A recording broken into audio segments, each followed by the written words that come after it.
Bana, mambo vipi mwana michezo mwenzetu? Karibu tena dimbani na kukaribisha mimi kijana wako mtiifu kweli kweli. Kwako naitwa Nicholas John, ukiniita Cisco utakuwa umetisha kweli kweli, lakini siko peke yangu, niko na Chifu Nzobane kama Zumfela. Young Africans tayari wamekwisha anza kutafuta wachezaji ambao wanaona hawa wanaweza kuwasaidia mno. Nilikupa taarifa ya kwamba Shadrack Sakaboka Mayday huenda ikawa ndio msimu wake wa mwisho kucheza kwenye klabu ya Yanga, lakini taarifa pia zinaeleza klabu ya Yanga wameanza kutafuta mbadala wake, na wapi wamekwenda ni Ivory Coast. Samba Kone ni miongoni mwa wachezaji ambao wanatajwa kumalizana klabu ya Yanga. Dominic Salamba. Yes. Samba Kone miaka 23 from Ivory Coast. Yes. Assist 4 kwenye ligi ya Ivory Coast. Anazungumzwa kama beki kijana na beki ambaye hatari kweli kweli kwa siku za hivi karibuni. Chuma kinatajwa. Ni mchezaji wa aina gani, tuanzie hapo? Nafikiri kama ulivyozungumza ni miongoni mwa vijana ambao ni promising player. Mchezaji ambaye ana future. Lakini pia uwezo wake na aina ya uchezaji unakisi kwenye walinzi wa kushoto ambao tunasema ni modern football, tunasema ni modern fullback. Yes. Ambao kimsingi wanakuwa ni kama tunasema ni wanakuwa ni wingback. Kwa maana uwezo wake wa kuweza kukaba kasi, lakini pia ambapo amekuwa akiwa na uwezo mzuri wa kuweza kusaidia timu kwenye kushambulia. Unajua soka la sasa liko tofauti kidogo. Ndiyo. Timu inakuwa ina majukumu yote. Yaani ukiwa kiwanjani unafanya majukumu kutokana na eneo lilopo. Sio kwa nafasi unayocheza.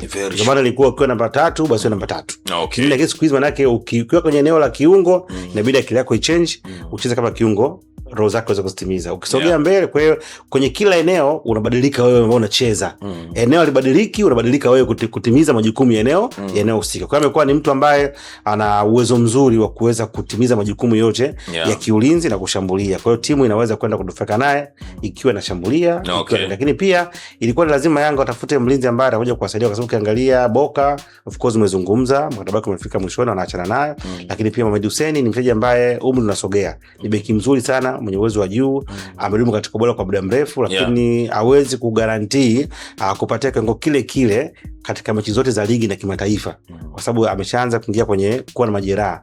Kwa hiyo uwezekano ukuta anacheza mechi 5 anaumia hivyo. Lakini pia hata kasi yake, kuna mechi ambazo mtakwenda kama second team inatakiwa kwenda kuzuia, yani muende mkakaze hizo mechi. Mohamed Hussein hawezi kukofa kitu kizuri. Okay. Kwa mechi ambazo Yanga anaingia kama ni favorite wa mchezo, hapo ndio tutakwenda kuanza kumuenjoy, kwa sababu nyinyi mnakuwa mnashambulia zaidi na watu wamekaa nyuma. Kwa hiyo ni ingizo zuri kama watafanikiwa kulipata, na atakuja kuwasaidia hasa ukiangalia na Yanga ambayo imekuwa katika siku za karibuni. Kwa binafsi usajili ambao nafikiri ukikamilika utakuwa ni miongoni mwa wasajili bora, na kubwa zaidi unazungumzia njaa ambayo wanayo hawa vijana kutoka Afrika Magharibi. Unaona, kuanzia miaka 23 kushuka chini, hawa ni watu ambao wanakuja katika hizo nchi zetu sio kuja kutimiza malengo yao ya mpira.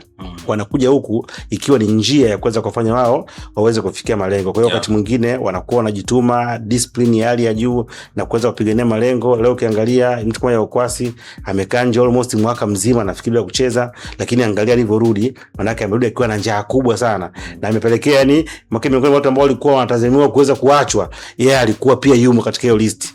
Na Yanga walimvumilia sana, lakini kwa hiki ambacho amekionyesha, maana yake mimi ukiniambia Yanga ifukuze wangapi baki wangapi, nitakwambia ifukuze wote baki hawa tu watatu, abakia Okwasi, Diara na Okero. Okay. Kwa nini mtu ambaye anakuambia ameingia akatoka majeraha kwa muda mrefu? Kwa ni watu ambao focus yao, mind yao wametengenezwa kwenye kutafuta maisha. Lakini kitu kingine ambacho hawakijui, nchi zao ni maskini sana.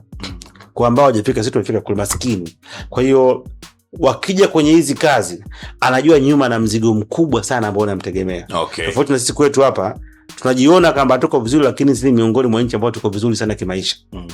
Yaani maisha tuko vizuri sana ya mtu mmoja ya kijamii, tunaishi vizuri, kile kitu kinapatikana. Lakini kule wenzetu kitu pekee ambacho kinawasaidia, mifumo yao ya elimu sio mizuri sana.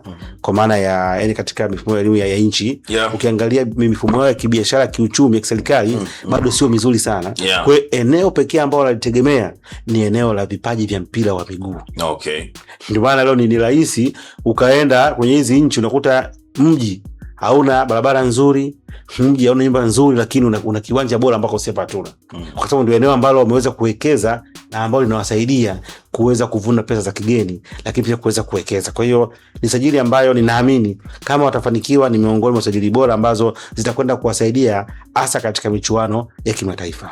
Na sajili hii Dominic Salamba kama itafanikiwa kwa 100%, bila shida wala shaka yoyote, kwako ni big yes? Of course ni big yes, sio kama ile ya Kenya. Mimi nitakwambia sajili nyeupe, yani sitaki tena kuja kupaka rangi. Kama ni nzuri nitakwambia ni nzuri, mbaya nitakwambia mbaya. Okay. Na msimu ndio msimu wako, ni msimu wa usajili. Tutaendelea kuambia habari zote za usajili, lakini kwa namna tunavyoona kitaalamu ipoje. Sio kuanza kufikirika, tunaongea kiuhalisia. Yeah. Mimi ukiniambia mtu ana miaka 23, 22, ametokea nchi ambayo ina soka mpiga hatua, nitakuelewa. Takiaje mtu ana miaka 28, 30? Changamoto.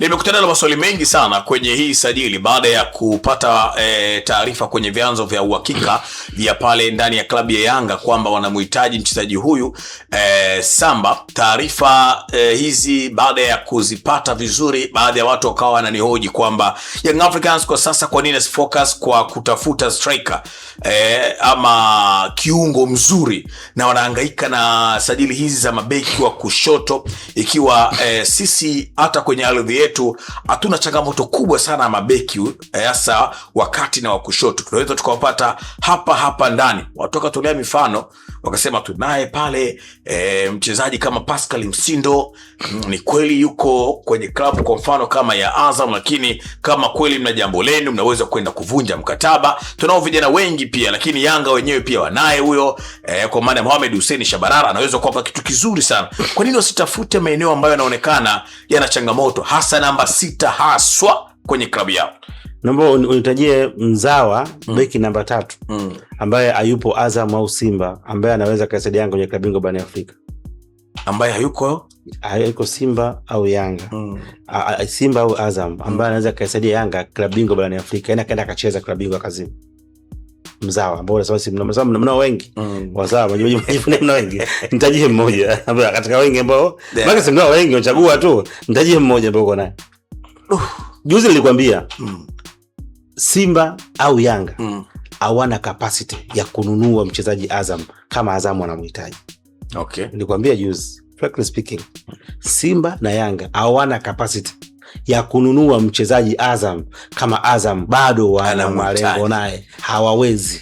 Okay. Ukiona wanachukua mchezaji Azam, basi muda umekwisha. Azam hawamhitaji. Okay. Au mwenye mchezaji ameanza visa ili aweze kuondoka. Lakini hakuna Simba na Yanga ambao wanaweza kumchukua mtu Azam. Nilikwambia juzi. Kwa hiyo ukimtoa Pascal Msindo, hakuna mlinzi mwingine ambaye ana level ya juu. Usizungumzie level ya kucheza na Namungo na kucheza na Dodoma Jiji, zungumzia mlinzi ambaye siku Mohamed Hussein. Na nimekwambia hapa Mohamed Hussein yupo, lakini yupo kwenye riski. Kutokana na umri alionao, yupo kwenye riski. Ni mtu ambaye uwezi ukajiashua kwamba utakuwa naye siku zote, kutokana na mazingira ambayo yuko nayo na umri umezidi kusogea. Kwa hiyo lazima uwe na beki ambaye atakuwa ni regular starter. Hata kama siku kitokea Mohamed Hussein pengine ana injury, unaweza kumtumia. Kwa hiyo Mohamed Hussein ni option sahihi katika umri uliosogea. Maana unaozungumzia walinzi wengine wote utakaozungumzia ni walinzi wa kuja kujifunza. Na ni timu ambayo inakwenda katika michuano mikubwa, inahitaji kujifunza. Kabisa. So, unaelewa sio? Kwa tunao vijana wengi ambao wanataka kuja kujifunza. Wengi tunao ambao uwezo ukawalaumu, hawana experience kubwa. Okay. No, maarifa yao inabidi endelee kukua. Ndio maana watu wana opt. Lakini pia eneo la ulinzi ni eneo muhimu sana, kwa sababu wakati mwingine bora ukosee kusajili eneo la ushambuliaji. Lakini usikosee kwenye ulinzi. Kwa sababu mshambuliaji anaweza akosa magoli, si ndio? Lakini timu ikasekiwa alama moja. Lakini mlinzi akafanya kosa moja, timu inapoza alama zote 3. Kwa maana tofauti kwa ile namba liko very sensitive. Na Yanga kweli wana shida namba 3 na mimi binafsi nasema wana shida na beki mmoja wakati. Mimi hapo kwenye shida namba 3, Salamba, ni kweli ni muda sahihi kwa Shadrack Isaka Boka Mede kuondoka ndani ya kikosi cha Young Africans kwa namna ambavyo anacheza? Ameonekana bado hayuko kwenye kiwango kibaya sana.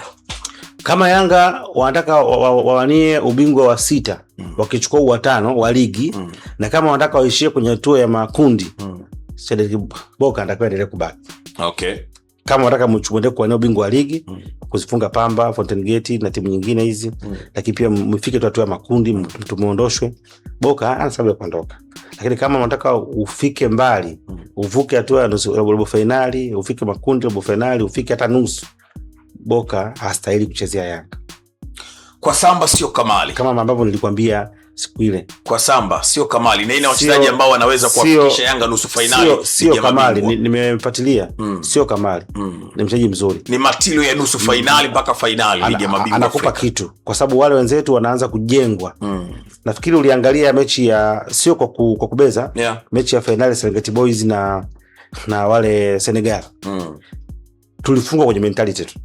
Okay. Yaani ukisema uchukue quality ya mtu mmoja wale wa Senegal na Tanzania, sisi tuna vipaji vikubwa sana. Yaani tuna vipaji vikubwa kuliko wale wa Senegal. Lakini tofauti kwa moja tu, wale mentality yao na mazingira waliotengenezwa nayo ndio yamewafanya wapate matokeo. Okay. Yaani wao walikuja pale wanajiona kwamba mimi ni Sadio Mane, mimi si ni nani, mimi Jackson, wapo kwenye hiyo level. Kwa hiyo wakati mwingine ile mentality ndio inafanya mchezaji aweze kuzima. Unaelewa sio? Inakupata sisi wale wa kwetu sisi walikuwa wamekosa hiyo kitu. Pengine ndio ilikuwa ni mara yao ya kwanza kuwa katika yale mazingira. Hawajua kutana zile pressure. Kwa hiyo ukiangalia wana vitu vingi, lakini walikuwa wanakosa maamuzi sahihi kwa wakati sahihi kwenye maeneo sahihi. Sasa hiyo ni elimu nyingine ambayo ni ya nje. Kwa mtu nilikuwa namwambia kwamba yule Mzize angepita katika misingi ya mpira. Leo ulikuwa unamzungumzia yuko Man City, yuko Marseille, kile ambacho anacho. Yaani angepita kwenye mazingira ya misingi ya mpira. Yaani kwamba miaka 8 kaenda shule, kaenda leo hii hapa unapozungumzia top striker in the world. Nisikie ninachokwambia. Duniani alikuwa anaingia yule mchezaji. Clement. Huwezi kunielewa. Aacho kitoa Jackson. Sasa yuko timu gani? Alikuwa Chelsea nafikiri. Yuko Bayern Munich. Aacho kitoa yule na Mzize, ungeweka pamoja, Mzize anajua kuliko yule. Okay. Yaani ungekuwa ndio wote wako pale Iringa pale. Unachagua timu. Mzize anamzidi yule. Kitu vingi sana. Hautaweza kunielewa. Vingi sana mzidi. Lakini Jackson amepita kwenye misingi ya soka. Okay. Kwa hiyo anajua wapi ni dribble, wapi nipige, wapi ni. Sasa hiyo ndio tofauti kati ya wenzetu na sisi. Yaani iko hapo tu. Sio sehemu nyingine yoyote. Unamkumbuka ni yule Abdulhamid Umudi? Kipindi kile anakuja ya Tule. Na kana kwa Tule wale. Ile piki yake, ule uwezo ambao alikuwa nao Umudi. Ule uwezo, uwezi kumkompea na Michael Essien, uwezi kumkompea na nani, lakini kapitia wapi? Ndio changamoto. Unaelewa? Yaani umepitia katika misingi ipi? Hawa wenzetu wana misingi. Kwa hiyo wala hawatuzidi vitu vikubwa.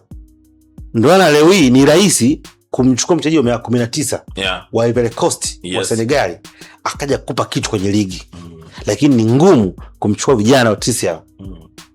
Unaangalia wale wakina Casemiro, wakiangalia wale wakina Ninju na wengine wako Simba, beki wale wanao wakina sui nani Msigwa sui nani wale wako nao pa kama Ngosi.